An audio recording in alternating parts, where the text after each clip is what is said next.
Hello, everybody. Dr. Rick Wallace dropping in on you. I hope that everybody is.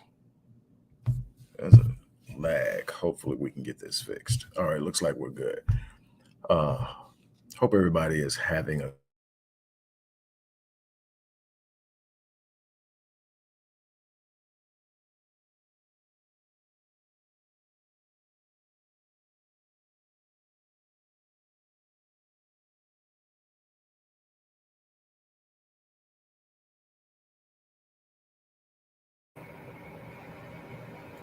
Hopefully, you can still hear me.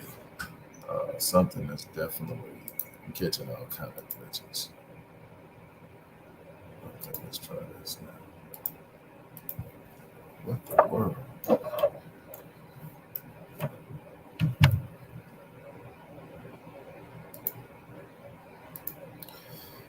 Of course. Let's see.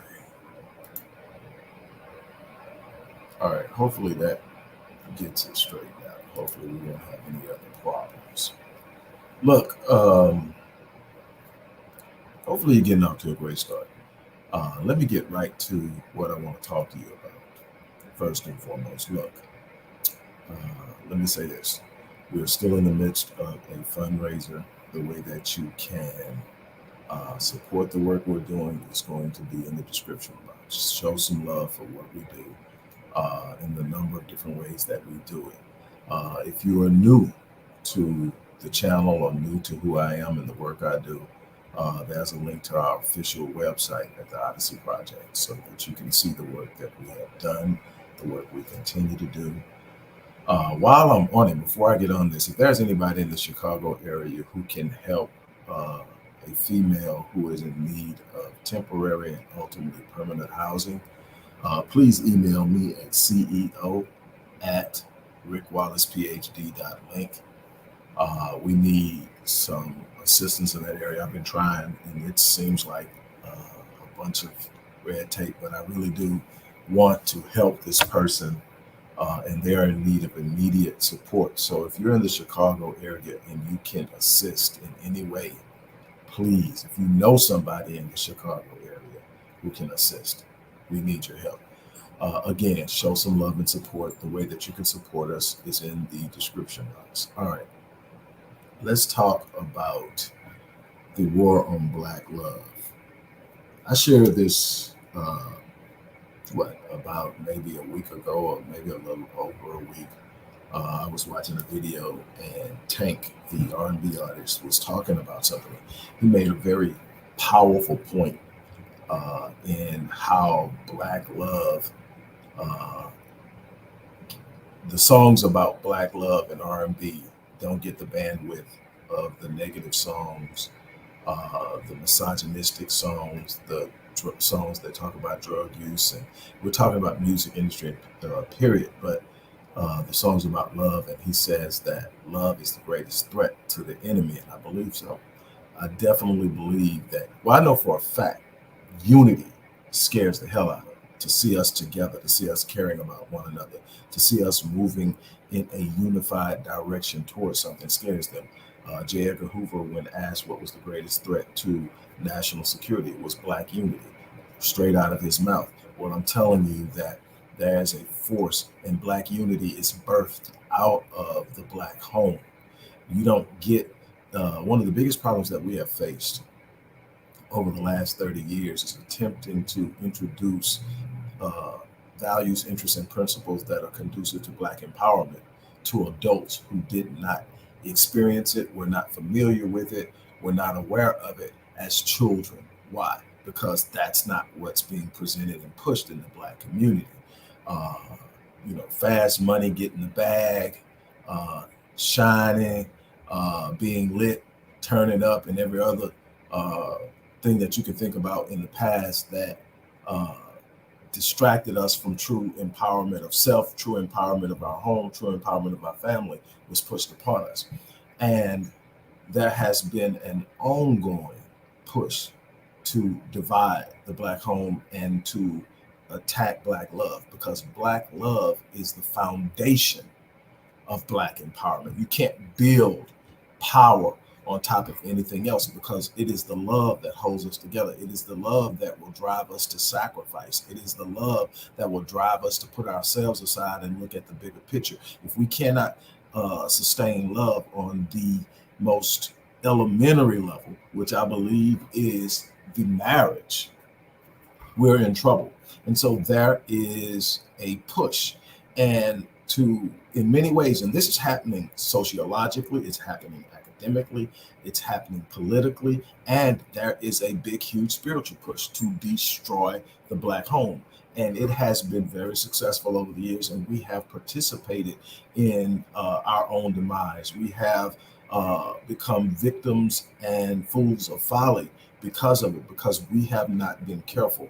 That you see it in so many different ways, the division, how we have lost ourselves in arguments on social media about who pays what in the home, instead of looking at who builds what in the home and who holds the home together. Is the man operating on the principles of protector, provider, promoter, priest, and prophet? Is the woman operating on the force of her spiritual wealth, in her spirituality, in her ability to affirm? And nothing is more powerful than a man affirmed by his woman. When he is affirmed by his woman, he will go to the ends of the world to uphold what has been affirmed in him.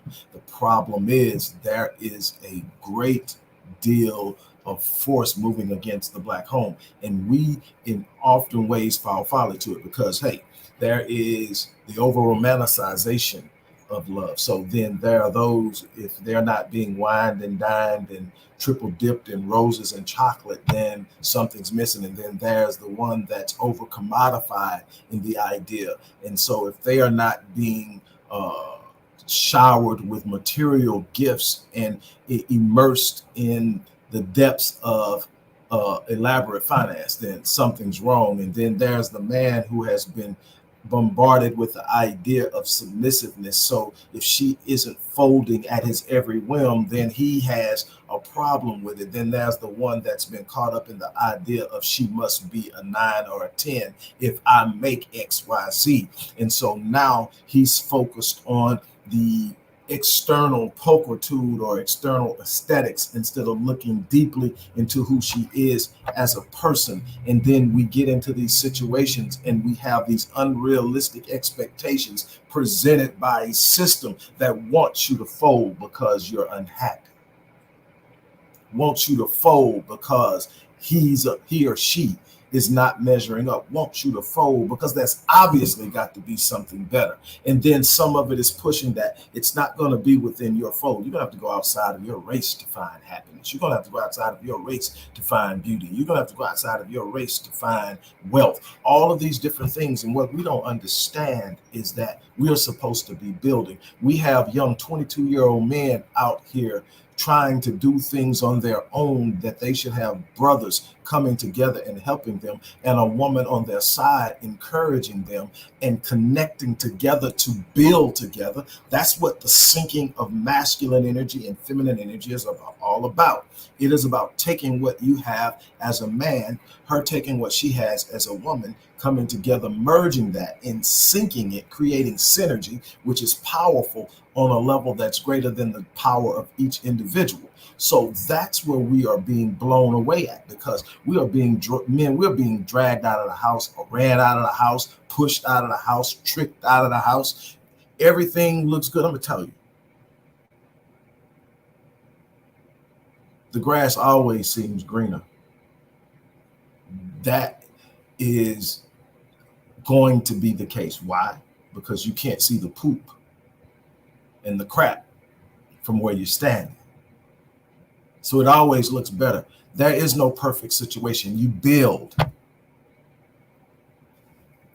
This is what Black men are being told. Before you can ever go take a wife, you got to have all your crap together. You got to be on your A game. You got to have all of this. You got to have all that.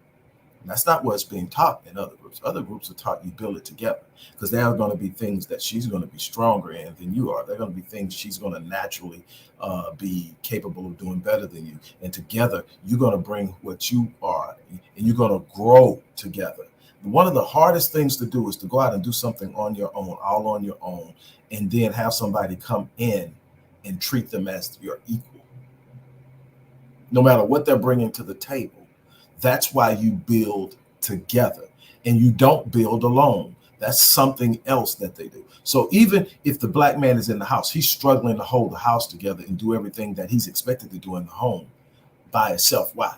Because there's no unity among black men. And there's this idea that if you're married, you don't need help. That if you're married, you should have it all figured out. And then there are people who are willing to capitalize on any slip ups that you have. So you can't have a bad game. You can't have a bad situation. So now the pressure is on. There's a war on black love, and we're losing because we're allowing everyone except those of us who are actually going to benefit from black love to define it for us. We want the women overly submissive without even understanding what submission is. We want the men to be six-figure earners when the society has set us up to be the lowest earners on the male spectrum. We are earning at a median, black men income median in the U.S. is $44,000. But if you look at social media, everybody up and down there is paying all the bills. Now you can make $44,000 and pay all the bills if you have an understanding in your home with your woman that we can't splurge, that we're not going to be taking trips every other month, that we're not going to be in Saks, we're not going to be in LV and Gucci. You can do that. But the idea that you're looking at probably less than 6% of black men are six-figure earners, but everybody's paying all the bills. I am a believer that should be your goal. Your goal should be to hold your family down. But that can't be what defines you as a man in your home. To me, what defines you and your man at home first is, can you protect your family? Can you protect your family physically? Can you protect your family spiritually? Are you a priest in the home? Are you covering everybody in your home spiritually?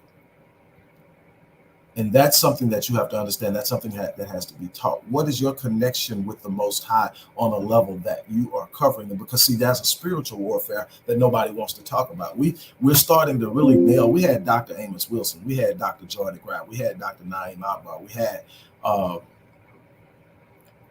Dr. Francis Cress Wilson. And I would like to think that also myself, Dr. Howard Stevenson, and some others have given you plenty to contemplate as far as the psychology of black love, the psychology of black unity, the psychology of black power. But we're not talking enough about the spiritual elements and the spiritual components. Why?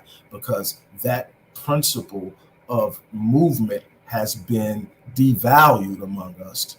And so now we are all about emotional experiences, and we have no true spiritual force and spiritual power on which to stand and move and operate and do the things that are necessary in order to sustain our households. And what happens? We begin to crumble. We begin to become dissatisfied. We begin to become disenfranchised, and we live in a world that makes it very easy to walk away from what we were supposedly held together to pull together and hold together and do together. Now we live in a world where literally you can be married and you can go before a court and say, we just not getting along, irreconcilable differences, and be released from the marriage. That's how easy it is now to move outside of a covenant.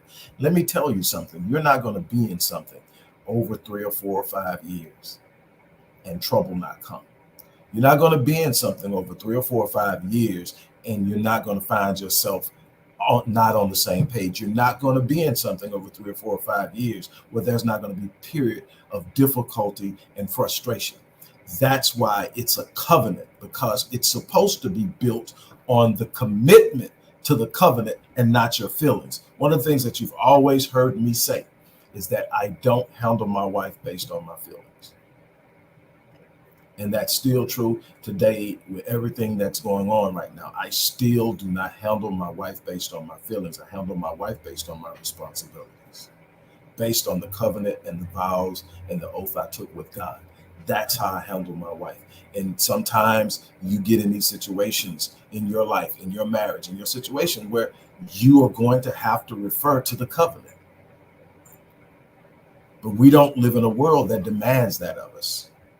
When I was writing When Your House Is Not Home, which is a book on conflict in marriage, years ago, it's my fourth book. I'm 24 deep now. But when I was writing that, I consulted a lot of people from a lot of different cultures. I didn't just talk to young folks. I didn't just talk to Christians. I talked to Arabs. I didn't just talk to blacks. I talked to whites. I talked to people who had divorced within weeks of being married. I talked to people who got annulments. I talked to people who's been married 50 plus years. I think the oldest couple was 75 years. I talked to different cultures about arranged marriages. And what I found is the cultures who have the strongest commitment to marriage are the ones who build strong and have longer and more impactful forces on the perpetuation of their value system through their children and through their grandchildren and through their great-grandchildren. Because when the average person in the West is sitting up saying, I can't do it anymore, it's not an option for them, because one of the worst things you can do in many of these cultures is get a divorce. It's one of the most embarrassing things for the family. It puts shame on the family. And so what happens is that both sides of the family are coming together when there's a problem, and they're investing in the healing and in the problem solving and all of the other things. That doesn't happen here. What I found in my research here is that when that starts to be a problem in the house, there are more people willing to tell you you don't have to stay than trying to help you figure it out. That's a problem. And you have to ask yourself, where does it come from? You have to ask yourself, where does this lack of commitment to loving one another come from? I'm not talking about the ooh-ah feeling. I'm not talking about romance. See, romance didn't even enter into marriage into the 13th century. Before the 13th century, marriage wasn't about the ooh-ah feeling. Marriage was an arrangement. Marriage was an organized way of protecting family wealth, an organized way of protecting and perpetuating family values. It was a lot of things, but it wasn't the ooh-ah, I'm over my head and over, head over heels in love and all this. I have no problem with the feeling, but see, what I'm going to tell you is feelings are a part of emotions, and emotions don't have endurance. There are going to be times you're not going to feel a certain way. What do? There are times, see, the thing is, with what I do for a living, with what I do in my passion, with what I do in the community, that's driven by something so much greater than what I feel, because there are days I don't feel like doing it. And especially with everything that's going on with me now, I don't feel like doing it. But I get up every day and I answer the bell, because there are people depending on me. My legacy is depending on me standing up, showing up, and being what I am supposed to be to those who need me. And it's not dependent upon whether I feel like it or not. But we are allowing this to happen. And then we've got this entire system that is governing how we engage each other, how we see each other. There is an aesthetic, an image that is consistently perpetuated that is directly in alignment with the perpetuated stereotypes that the world wants. Those in power want the world to see when it comes to us. Violent, criminal-minded, disrespectful, hateful, and many others, heavily given to drugs, womanizers, men haters. All of these things are what they study perpetuate, and you spend your time watching it, and the next thing, what happens? You've got it in your mind. There are no good men out there. There are no good men out there. So even when you have one, you side-eye. Then the man is sitting up looking like, well, she just want my money. That's all she wants. She don't love me. She want my money. Or she want this. And so everything is about the bag. But then when you got the bag and you get her, you still side-eyeing her because you think she came for the bag. So you didn't work on, in many instances, you didn't work on the other things that were important. How much of a protector are you? How much can she lean into you when she's having a bad day or when she's fearful about something? And what are you doing to ease that fear? What are you doing to create an environment of safety and security where she feels safe? That's part of being a man as well. It's not just about what you have in your bank account. It's not about what you can buy her. It's about what you are giving her with your presence. What does your presence mean to her? And so on both sides, we are bombarded with negative information. We are bombarded with ideas of hostility and hatred. We are constantly being fed negativity about ourselves. And so there's this growing force of self-hatred. And then we are asked to love one another. We're asked to be committed to one another. We're asked to fight through some of the most difficult and challenging times together with one another. And it simply isn't in us. And it's on purpose. And it's going to be up to us to deal with this enemy on the inside that's literally ripping us to shreds. There's a war against Black love. There's a war against Black unity. The Black family has been disintegrating for decades. And when we get to that, there will not be a foundation on which to build Black empowerment. We are being robbed of the things that hold us together. We have become immensely selfish in our dealings, self-centered in our movements, and you can't build collective power through individualism. We have become so much about self that the idea of sacrifice simply is not something we want to deal with. But we expect empowerment without sacrifice. We expect empowerment without struggle. We expect empowerment without long suffering and patience. We expect empowerment without the ability to push through the most difficult times while we're building, while we're growing, while we're loving. And what are we teaching our children? When you get tired, quit.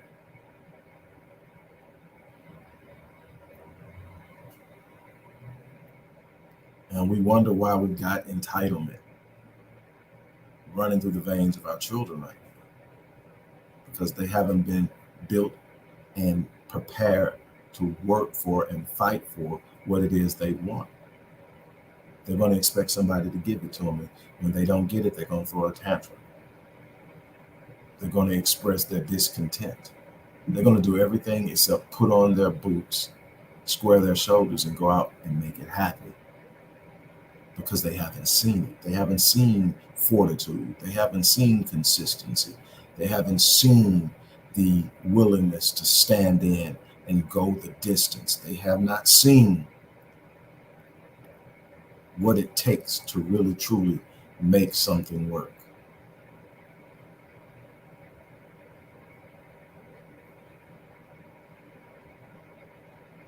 Black love is worth fighting for. Black love is worth living for. Black love is worth dying for. Black love has to be a foundational principle and a foundational reality. If we're talking about Black empowerment, we've got to get our minds out of this idea. Let me tell you something. Let's go back to the whole thing that it drives me nuts when I see it, because I am a student of reality. I study. I am a human behavioral expert. That's what I do, literally, and I can say that with confidence. I put 30 years of my life into understanding human behavior. So let me tell you. All right. So here's what happens. I'm gonna tell you how easy it is to drive division. One of the most common conversations on social media is, does he pay all the bills or do you split 50-50? I was talking to somebody about this the other day and they were on the same page. And it was actually uh, someone that I have a great deal of respect for. And they were talking about it. And here's the problem with that: it's an immediate divider, it's a wedge right off the bat. It's a wedge, and you don't even see the wedge because you're looking at the idea. Why? The idea is being pushed that a real man pays all the bills. I think that a man's responsibility is to be a provider. It should be natural. It should be something in him.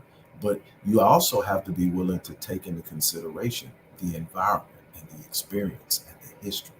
The black man starting in the 50s was targeted to be underemployed, unemployed, and not able to do. Before that, black men didn't even need a high school education to go out and get a job in a warehouse, in a plant, in a factory, and earn good money and be able to take care of his family. Most black women in the 40s were at home.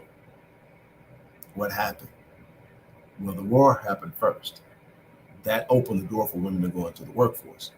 Well, then that men came home. But here's what happened. Jobs were pulled from underneath black men. Let me tell you something. If you got black women at home and you got, say, a 6% unemployment rate, you got women at home, period.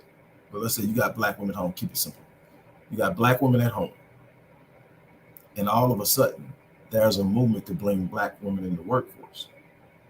And the unemployment rate actually starts to go up.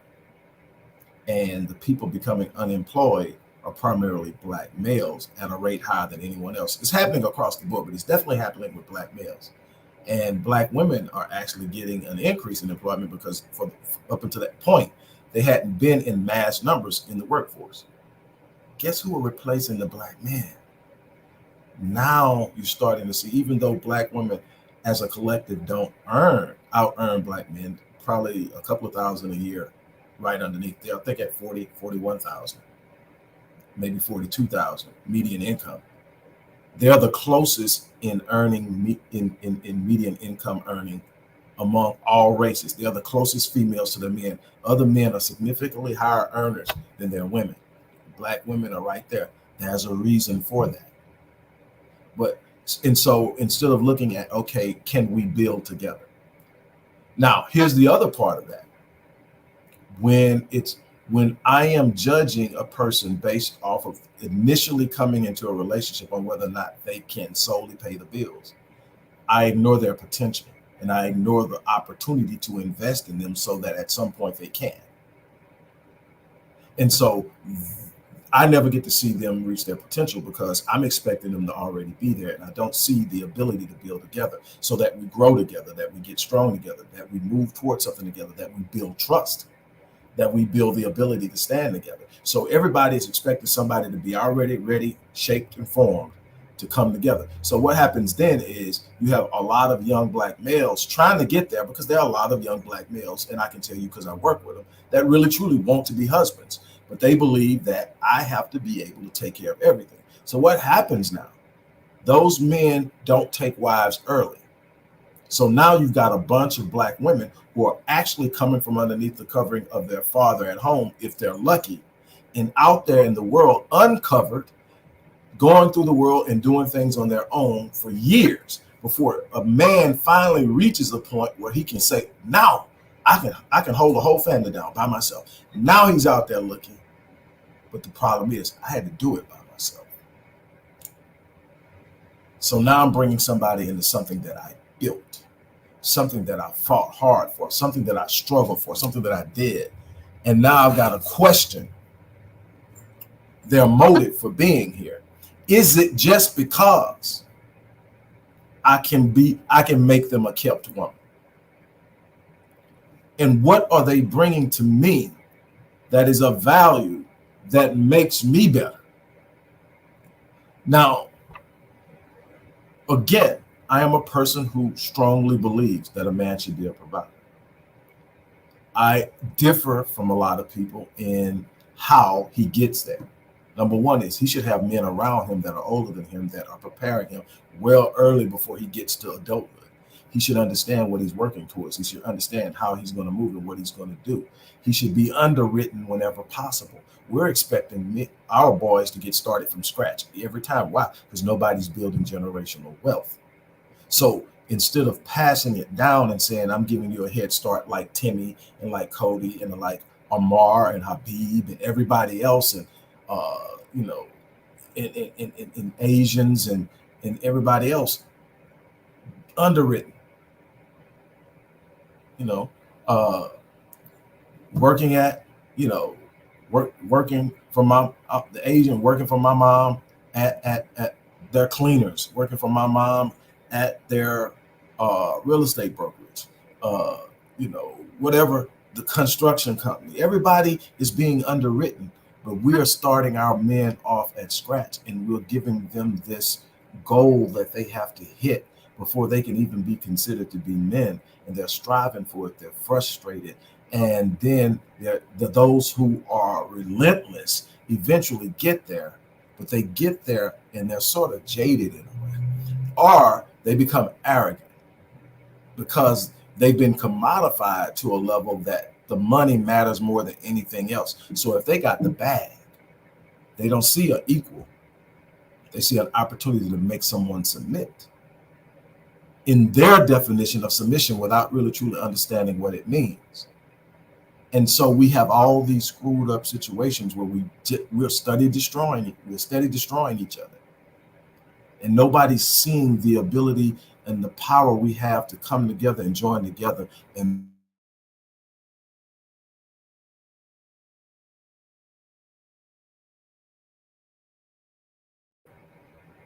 like Tank said, Black love is a problem. It's a threat.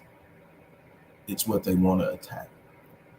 My concern is that we are in way too many ways participating in our demise by how we handle Black love, how we handle the Black family, how we handle Black marriage, how little respect we give to it, how little commitment and sacrifice we submit to it.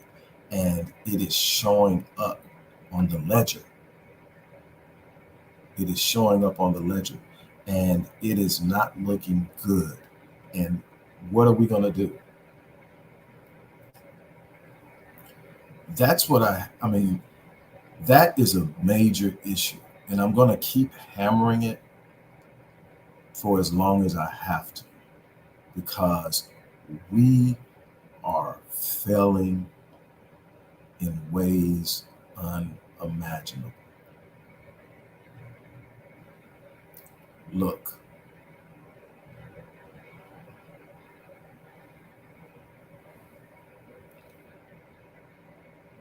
how we end up in this thing is going to be up to us. I don't care what you say about white supremacy, like Dr. Umar Johnson said about 7 years ago. White supremacy is absolutely nothing without Black compliance. The problem is we're being compliant in areas that are highly destructive to us. We are moving about in a way that is so selfish that we are destroying one another, and we still don't get it. I hope that in my lifetime that we see the possibilities that are before us that allow us to become great and strong, autonomous and independent. And I'm challenging anyone who watches this to stand up, look at yourself in the mirror, and ask, are you participating in the demise of your people? And if you are, it's time to check it. We've got to learn to stand together. We've got to learn to love one another in a way that we have not in so long. And if we ever can do this, there's no stopping us. On that note, I'm going to get ready to get out of here. As I have said at the beginning, we are still doing fundraising. If you believe in the work we're doing, go into the description box, click the link, and show some love. If you're one of those who prefer to do it via Cash App, the organization's Cash App handle is also in the description box. But whatever you do, whatever you do, take what I'm saying to heart and start asking yourself some real serious and pointed questions about where you are right now. That's my heart I'm giving to you. That's my experience I'm giving to you. That's my expertise. I hope that it lands on the hearts and minds of people who are really ready to take it and do something special with it. On that note, I'm getting out of here. You guys have an unbelievable day.